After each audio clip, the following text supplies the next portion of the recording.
Dans le numéro de mai d'Info Levallois, Patrick Balkany nous donne sa version de son échec à obtenir une dérogation d'augmentation des dépenses communales auprès du préfet à l'occasion de la mise en place des contrats État-collectivité locale.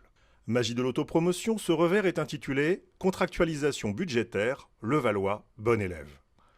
Pour sa troisième publication sur le sujet des finances municipales en seulement 4 mois, Info Levallois nous montre un graphique rassurant tendant à démontrer que notre commune s'est désendettée de 47% en 5 ans, voilà qui aurait dû rassurer le préfet.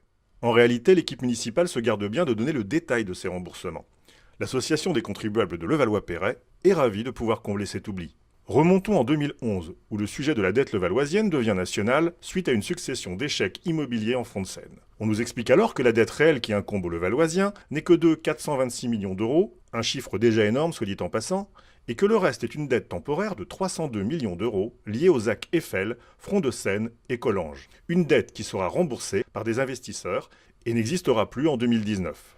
Nous avons donc affaire à deux dettes que la municipalité a fait le choix de différencier. Une dette payée par des promoteurs et une dette d'équipements municipaux devant être remboursée par les contribuables de la ville. Alors qu'en est-il de l'évolution de ces deux dettes? On sait que nous avons commencé l'année 2018 avec une dette de 381 millions d'euros et qu'en janvier 2019, ce montant sera diminué de 48 millions d'euros.